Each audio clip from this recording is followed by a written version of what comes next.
Dr. Hank Seitz, welcome to the Apollo Papyrus podcast. Thank you.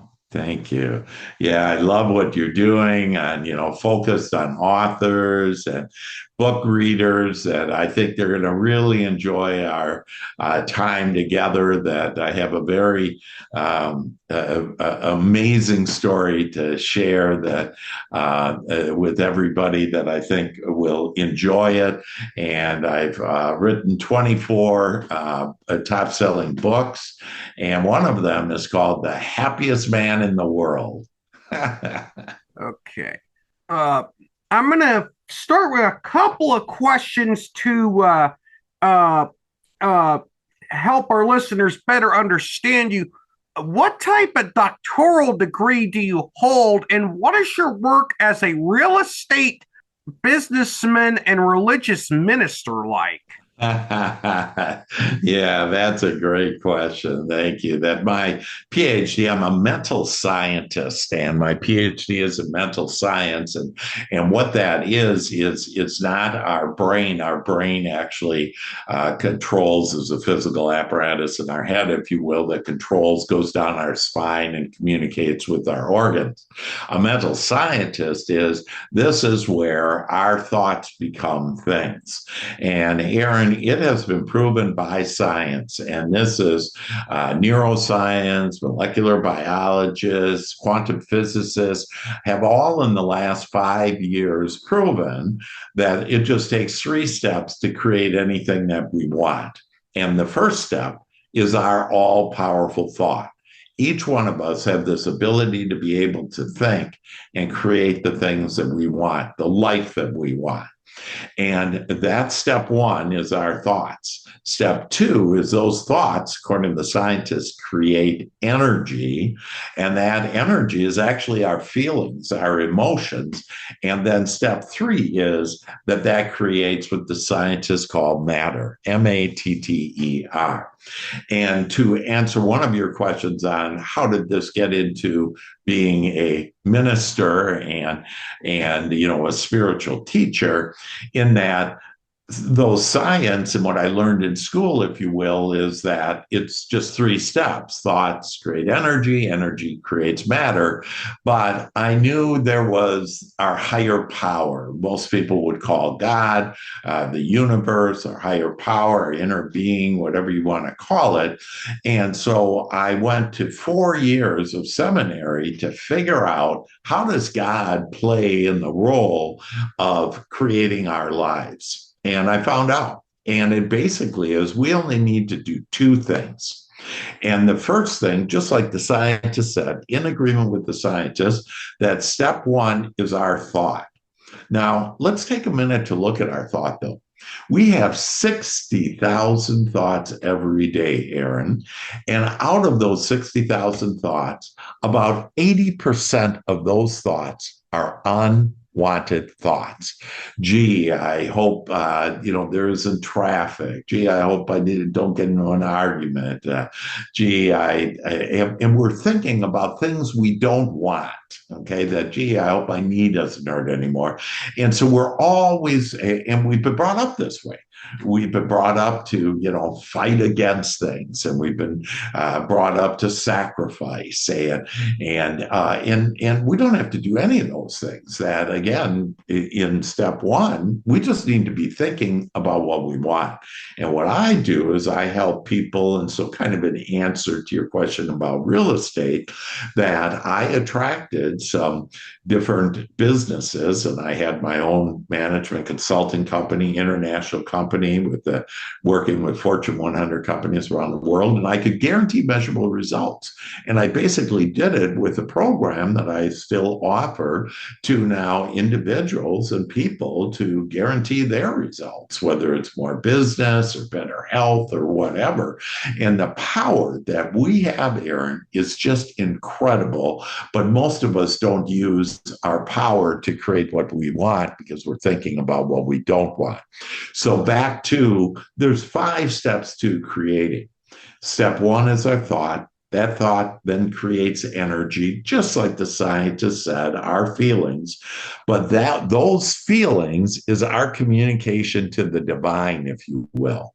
And in step three, the divine, our higher power, the universe, God, whatever you want to call it, that instantly receives our prayer. In other words, what we have been thinking about. We don't have to be on our knees and our hands folded.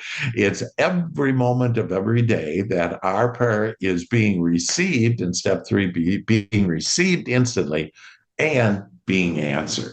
But Aaron, people say to me, but Dr. Hank, where's my stuff? I've been asking for more money or whatever it is that they want. And where it is, it's in this energy form. And all we need to do is step four.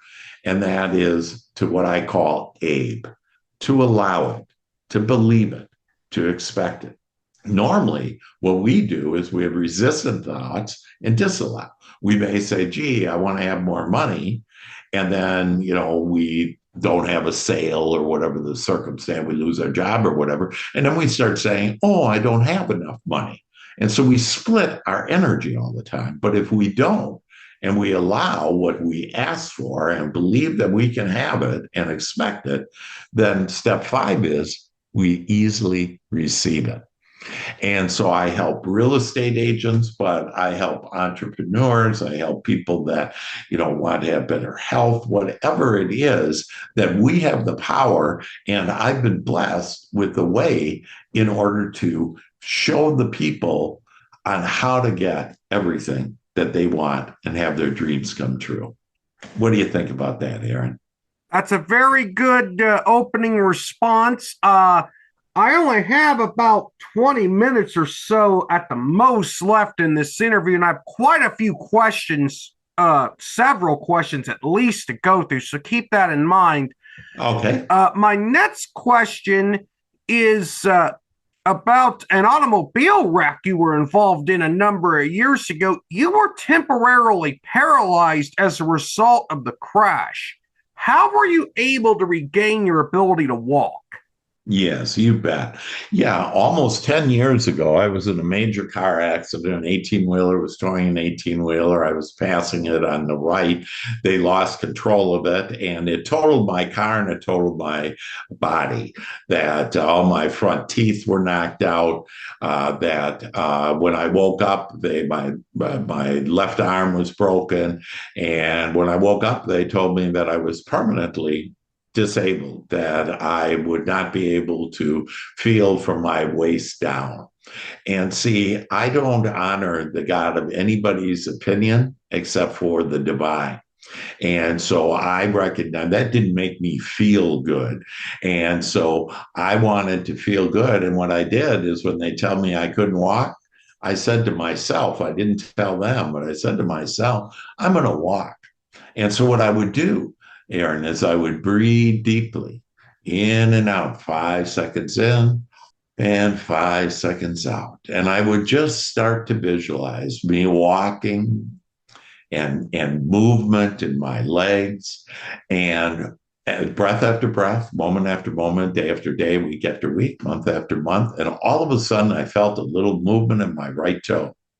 And I know whatever we focus our attention on grows.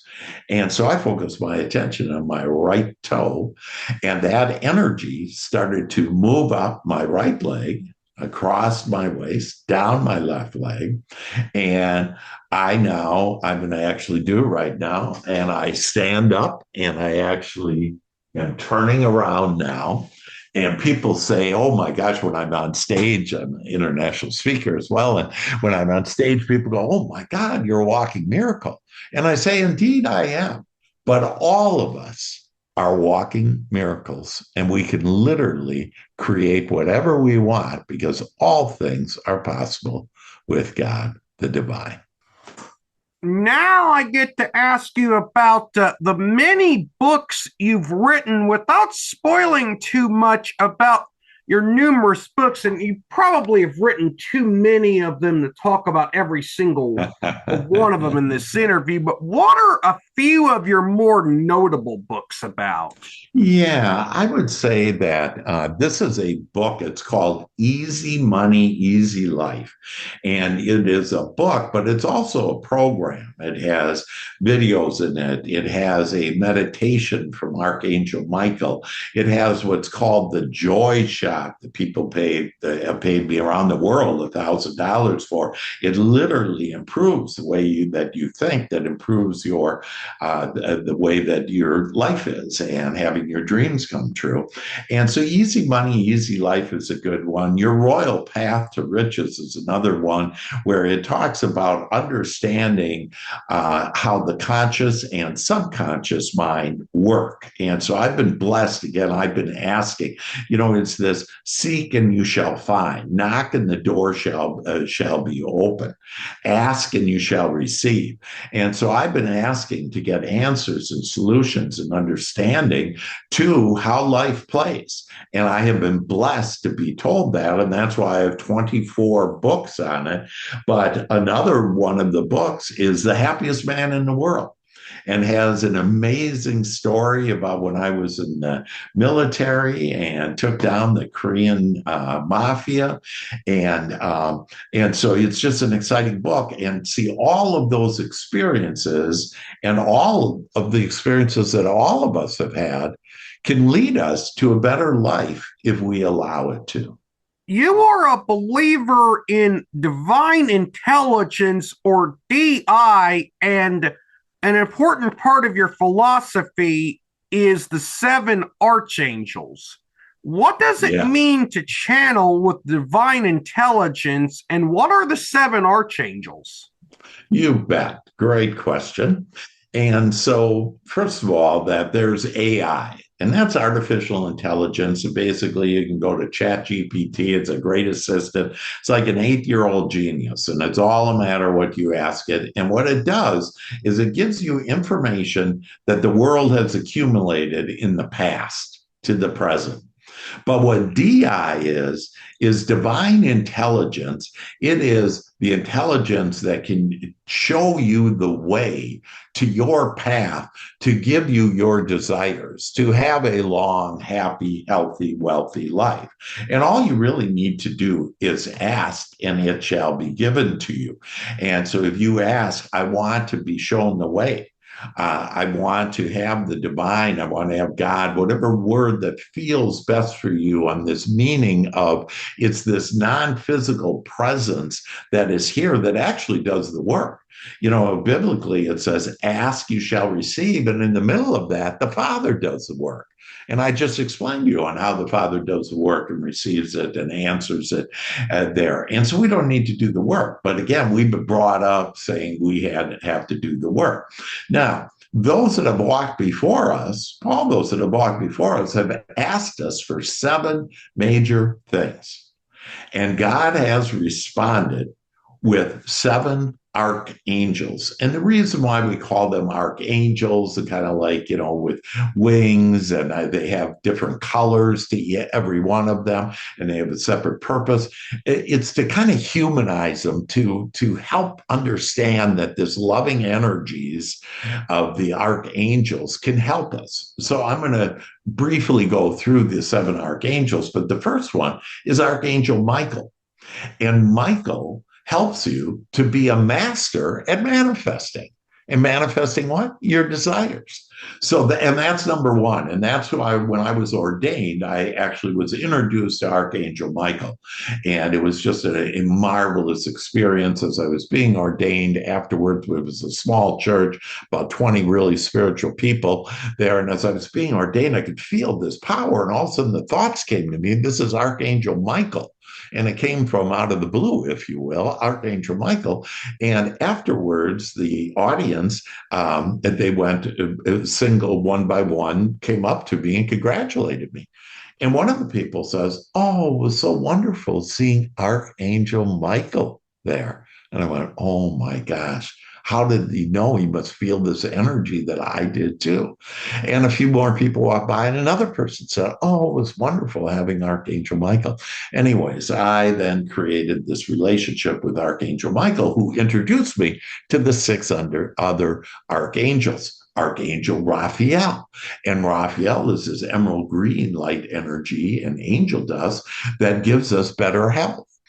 And so I look, people think like I'm way younger, that I look younger, I have more energy, I have this youthful energy, I'm playful. Why is that? It's because I prayed to these, I asked for these archangels to come in and give me youthfulness and give me energy and make me fun.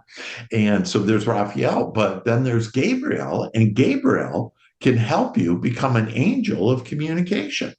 And just think, Aaron, if you're an angel of communication, what deep and meaningful relationships that you can have with other people. It's really incredible and it's beautiful. And again, just to get through this because of our time, then there is Archangel Chamuel. And Chamuel is the beautiful pink light energy and angel dust of pure love. And I ask for pure love to come into all of us right now, and for us to see pure love in everyone from our past, present, and future, and every experience from our past, present, and future. Because there is the wanted in everyone and everything. We just need to look for the wanted. And then there is Archangel Jophiel. And Jophiel is this golden light that illuminates us and illuminates our mind, expands our imagination, creativity for more understanding, answers, and solutions to our desires. And then there is Archangel Uriel. And Uriel gives us wisdom. And wisdom what? You can ask for the wisdom to channel with the divine. Ask for the wisdom to be at one with your creator, with your higher power. Give you the wisdom to have an abundant life and a magical life. In fact, my last book the title of that book is called Living the Magical Life. And then finally, there is Archangel Zachiel. And Zachiel is this beautiful divine light, a violet light that provides to us for us to be compassionate. For us to be compassionate to ourselves and to the world. And so that's the 7 archangels, and how to easily be able to start communicating not only with your 7 archangels, but also with those that have walked before you. That everyone, your parents, grandparents, who's ever transitioned to non-physical, is alive and well. We all have eternal life, but we say, oh, they're gone, and then they will. But I do yoga 3 times a week with my mother because she loves yoga. Now, my mother hasn't been here in physical presence, but she comes and I invite her in. And so we can invite, whether it be Christ or Buddha or whoever that you want to come in and can help guide you to everything that you want, Aaron. Who and what are some of your biggest influences on your work as an author? Yeah, my greatest influence is the divine and divine intelligence that I never, like when I was in high school, I didn't do very well in school. I wasn't there a lot. I was out playing and having fun and chasing women and, whatever. And I never thought that, I'd really do good in school or I'd be a writer or whatever. But I was inspired. And my first book was called Conscious Mind Treatment. And it was done after I had completed seminary school, where I understood how the mind and God doing the work came together and created the life of our dreams. And so that's where all of these books have come from inspiration in spirit. I've been inspired by these thoughts. I have this one book, it's called Good Feeling Thoughts, and it has in the book every day. So like August 20th, that you go to August 20th, and there are 7 good feeling thoughts. And I have had people from around the world that have gotten that book, read every day those 7 good feeling thoughts, and it's improved their life because it's all about how we're thinking, Aaron. Are all of your books independently, traditionally, or hybrid published, or have you used a mix of publishing methods for your books? Yeah, I've actually used a mix of I've had a publisher. In fact, my publisher for the Happiest Man in the world, and was done by Manifest Publishing. That and they eventually said, hey, we want to have it in Amazon for you, so it's more available. And for you, I've had books published like with Brian Tracy. He's a pretty famous guy, and we wrote a book called The Success Blueprint together. But what I have found is self-publishing nowadays is just amazing. 30 years ago, when you wrote a book, you would have to order 10,000 books and pay all that money for the books and store it in your garage and try to get rid of them. Now we have, Amazon and KDP, the self-publishing, where it's easy to do. I have a virtual assistant that, puts it together, and I just, write it. And my writing sometimes will come from my videos. So, for example, that we would transcribe from the Master Hart family or from the Dr. Hank show, we would transcribe some of those and put them then into book form. So it wasn't just always me writing, but also me talking and me writing down things like some books, like Good Feeling Thoughts. I would write down thoughts that came to me from the divine every day. And then one day I realized, my gosh, I have, thousands of quotes here and divine quotes, and then created, and then the idea that divine gave me the idea to put it into a book. So yeah, there's many ways, but I have found that self-publishing is the easiest way. And if you don't like actually writing, just do it in a microphone, whatever, get it transcribed. And there's all kinds of technology that can really make it easy. But we want to hear from you. We want to hear each one of you that are listening to this, that you're an inspired author. You can become a best-selling author. It's all a matter of you being focused on that, thinking about that, and asking for answers and solutions to write your first book. And just get started. Get the momentum going. I would just start early in the morning for 1 hour, and that was it. And then the hour would end up being like 2 hours, and then 3 hours, whatever. And then I found these easier ways to be able to do it on, audio, where I didn't have to write it. And so there's a lot of easy, great ways to get your thoughts into book form to share and uplift others. I normally don't end my interviews with a writing related question, but I'm going to do that for this interview. What motivates you to write? Yeah, well, what motivates me to write is actually what motivates me to live. And that there is this divine, that I'm attached to the divine, and that and most people would call it God. And so I walk with God every day, and God gives me the inspiration. So a wonderful thing that I'd like to leave everyone with is to do this. If you will invite God, your higher being, whatever you want to call it, the universe, whatever, that your inner being, that invite God in every day. And when you do, ask that God comes and thinks with you today, and then gives you the next better feeling thought. And when you do that, God will lead you, knows exactly what you want, knows the easiest path to get there, and will give you the thoughts, or the next better feeling thought, that will take you to your dreams and desires. The second thing to ask God for is for God to be in your spirit. And your spirit is actually your breath, your feelings, and your emotions. So ask for God to be in your feelings, and then ask for God to give you the next better feeling. As you feel better, you rise up, and your point of attraction rises up, and you'll be closer to the divine, and you'll be given the answers and solutions to everything you want. And then the third and final thing to ask God to do every day for you is to come into your body into every cell of your body, into your senses, and in essence, into your experience. And so ask God to be in your experience right here and right now, and then ask God to give you the next better experience in this moment. And then you, all of us, will live the magical life, the abundant life. Dr. Hank Seitz, thank you for appearing on the Apollo Papyrus podcast. You were a wonderful guest to interview. Well, you're the best, Aaron. I appreciate everything that you're doing. And thank you, and to all of you. And if you want to get a hold of me, real easy, 214-753-7204. That's my cell, and you can connect with me.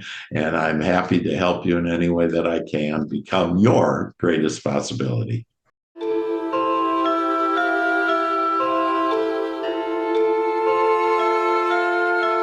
This podcast episode is intended for the private listening of our audience. Any reuse or retransmission of this podcast episode without the express written consent of the podcast host is prohibited except under fair use guidelines. Royalty-free music and sound effects obtained from https://www.zapsplat.com.